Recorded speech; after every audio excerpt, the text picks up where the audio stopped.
അത് അദ്ദേഹം ഞാൻ ഉന്നയിച്ചൊരു കാര്യത്തിന് രക്ഷപ്പെടാൻ വേണ്ടി ഒരു നാടകീയമായി അദ്ദേഹം പറഞ്ഞ ഡ്രാമാറ്റിക്കായിട്ട് അദ്ദേഹം പറഞ്ഞൊരു കാര്യമാണ്. കാരണം ഈ ആക്ഷേപം 2021 പാർട്ടിക്കുള്ളിൽ ഉയർന്നു വരാൻ കാരണം അദ്ദേഹം പിരിച്ച പണം കൊടുത്തില്ല എന്നുള്ളതുകൊണ്ടാണ്.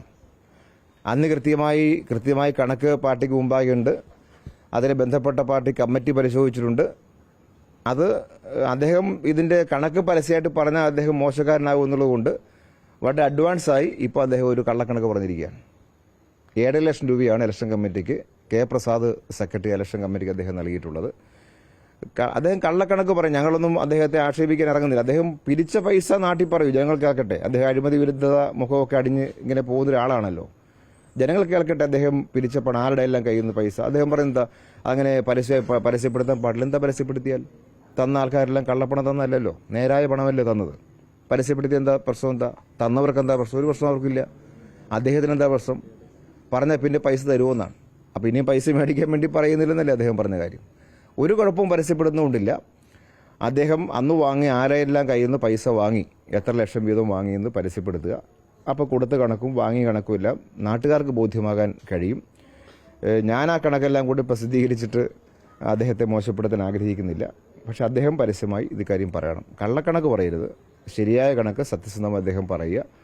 അപ്പോൾ അറിയാം ജി സുധാകരൻ്റെ അഴിമതി വിരുദ്ധമായ പ്രതിച്ഛായ എവിടെയാണ് നിലകൊള്ളുന്നതെന്ന് കൃത്യമായിട്ട് നാട്ടുകാർക്ക് മനസ്സിലാവുകയും ചെയ്യും.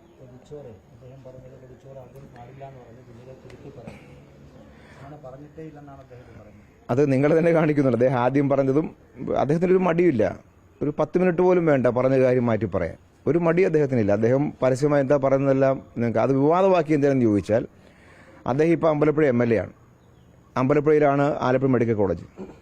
അതിൻ്റെ ഉള്ളിൽ സർക്കാർ വക ഭൂമിയിൽ സേവാഭാരതി ഒരു ഷീറ്റിട്ട കെട്ടിടം പണിതു. അവിടെ സർക്കാർ ഭൂമി അങ്ങനെ ഒരു സംഘടനയ്ക്ക് കൊടുക്കാൻ നിയമപരമായി കഴിയില്ല. അദ്ദേഹം MLA ആയിരിക്കുന്ന മണ്ഡലത്തിൽ അദ്ദേഹത്തിൻ്റെ അറിവോടുകൂടിയാണ് ആ കാര്യം നടന്നേക്കുന്നത്. അത് വിവാദമായി അദ്ദേഹത്തിൻ്റെ കൂടെ മുന്നണിയായി നിൽക്കുന്ന മുസ്ലിം ലീഗ് ഉൾപ്പെടെ പരസ്യമായി എതിർപ്പ് പറഞ്ഞപ്പോൾ അതിൽ നിന്ന് രക്ഷപ്പെടാൻ വേണ്ടിയാണ് പൊതിച്ചോറ് വിവാദമാക്കിയത്. എന്നിട്ട് ഇപ്പോൾ നേരെ തിരിച്ചു പറയുകയാണ്, അവിടെ അതിനകത്ത് പാചകപ്പുര കെട്ടിവെച്ചിരിക്കുന്നു. ഇദ്ദേഹത്തിന് അനുവാദമില്ലെങ്കിൽ പൊളിക്കാൻ അദ്ദേഹം പറയും. എന്താ പൊളിപ്പിക്കാത്ത? ഗവൺമെൻറ് UDF ഗവൺമെൻറ് അല്ലേ? അദ്ദേഹം ഇവിടുത്തെ MLA അല്ലേ? UDFനെ സപ്പോർട്ട് ചെയ്യുന്ന MLA അല്ലേ? എന്തുകൊണ്ടാണ് അദ്ദേഹം അത് പ്രതികരിച്ചത്, അത് മാറ്റാത്തത്? സംഘടന ഏതാണെന്നുള്ളതല്ല, ഒരു സർക്കാർ വക ഭൂമിയിൽ അങ്ങനെ ആർക്കും കെട്ടിടം വെക്കാൻ അവകാശമില്ല.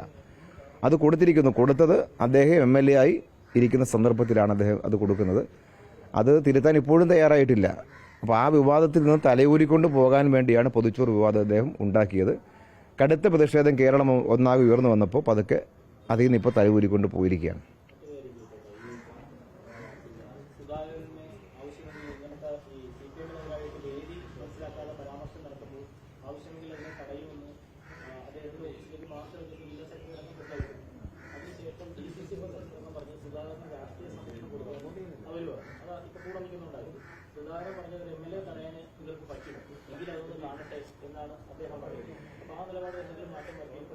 MLA തടയും എന്നുള്ളതല്ല ഞങ്ങൾ പറഞ്ഞ കാര്യം.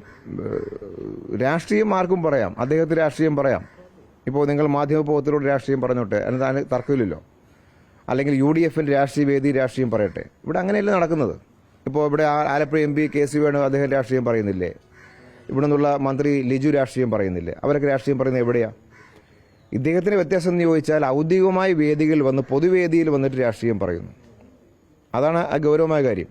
ഇപ്പോൾ കഴിഞ്ഞ ദിവസം നമ്മുടെ ചെയർപേഴ്സന്മാരെ ആക്ഷേപിച്ച ഒരു വേദി ആലപ്പുഴ ടൗണിലെ ഒരു റെസിഡൻസ് അസോസിയേഷൻ വേദിയിലാണ്. റെസിഡൻസ് അസോസിയേഷനിലെ ഗ്രന്ഥശാലകളിൽ ഇവിടെയെല്ലാം എല്ലാ രാഷ്ട്രീയക്കാരും ഉള്ള വേദികളാണ്. ഔദ്യോഗികമായ സർക്കാരിലെ പൊതുപരിപാടികൾ, ആ പരിപാടി അദ്ദേഹം ഉദ്ഘാടകനാണെങ്കിൽ അതിന് താഴെ അധ്യക്ഷനായിട്ടോ ആശംസാ പ്രാസംഗികരായിട്ടോ CPM ജനപ്രതിനിധികളുണ്ടാവും. അപ്പോൾ ആ വേദി എന്ന് പറഞ്ഞാൽ ഔദ്യോഗികമായ കാര്യങ്ങൾ പറഞ്ഞിട്ട് ചടങ്ങ് ഭംഗിയായി പോവുക എന്നുള്ളതാണ്. അതാണ് ശീലം. ഇപ്പോൾ ഞാൻ 5 വർഷക്കാലം MLA ആയിട്ട് അമ്പലപ്പുഴ പ്രവർത്തിക്കുമ്പോൾ ഏതെങ്കിലും ഒരു വേദിയിൽ, ഔദ്യോഗികമായ വേദിയിൽ അല്ലെങ്കിൽ പൊതുവേദിയിൽ വന്നിട്ട് ഞാൻ ഏതെങ്കിലും കക്ഷി രാഷ്ട്രീയം പറഞ്ഞിട്ടുണ്ടോ? UDFന്റെ രാഷ്ട്രീയ നേതാക്കന്മാരെ ആക്ഷേപിച്ച് പള്ളു പറയുന്ന രീതി എൻ്റെ ഭാഗത്തുണ്ടായിട്ടുണ്ടോ? അതൊരു പൊതുവായ മാന്യതയാണ്. ആ വേദിയുടെ മാന്യത പാലിക്കാൻ തയ്യാറാവാതെ വായി തോന്നുന്നത് പറഞ്ഞ് അധിക്ഷേപിക്കുന്ന രീതി ഉണ്ടാകുന്നു. പൊതുവേദികൾ, ഔദ്യോഗികമായ വേദികൾ രാഷ്ട്രീയ കാര്യങ്ങൾക്ക് ഉപയോഗപ്പെടുത്താൻ പാടില്ല. രാഷ്ട്രീയ വേദികൾ എന്തും പറയട്ടെ, അതൊന്നും ഞങ്ങൾക്ക് തർക്കമില്ല. അദ്ദേഹം എന്തു പറഞ്ഞാലും അതിന് മറുപടി പറയാൻ പ്രാപ്തിയുള്ളതും നേരിടാൻ കപ്പാസിറ്റി ഉള്ള ഒരു പാർട്ടിയാണ് ആലപ്പുഴയിലെ പാർട്ടി. അത് ആലപ്പുഴയിലെ പാർട്ടി എന്ന് പറയുമ്പോൾ സൗ VS ഉം സൗ PKS ഉൾപ്പെടെയുള്ള ആളുകൾ നെയ്തെടുത്തൊരു പാർട്ടിയാണ്. അങ്ങനെയുള്ള പാർട്ടിയാണ്. സ്വാഭാവികമായിട്ട് അതെല്ലാം നേരിടാനുള്ള നല്ല കരുത്ത് ആലപ്പുഴയിലെ പ്രസ്ഥാനത്തിനുണ്ട്. പൊതുവേദി ആ നിലയിൽ ദുരുപയോഗം ചെയ്യാൻ പാടില്ല എന്നുള്ളത് മാത്രമേ ആ കാര്യത്തിലുള്ളൂ.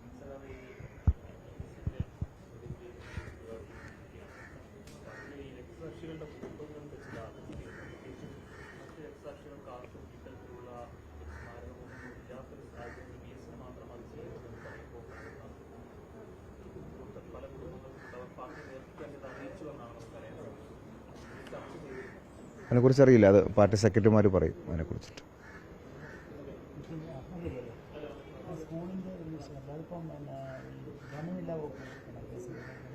അതെ, അവിടെ ജോലി ചെയ്യാൻ വന്ന ടീച്ചർമാരെ കൂടി പ്രതിയാക്കിയിരിക്കുകയാണ്.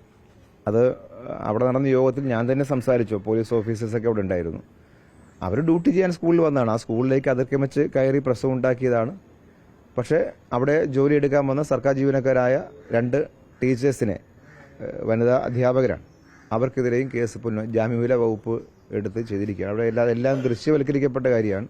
അവരെന്ത് കുറ്റമായി ചെയ്തെന്നുള്ള കാര്യം പോലീസ് നാളെ പറയേണ്ടി വരും.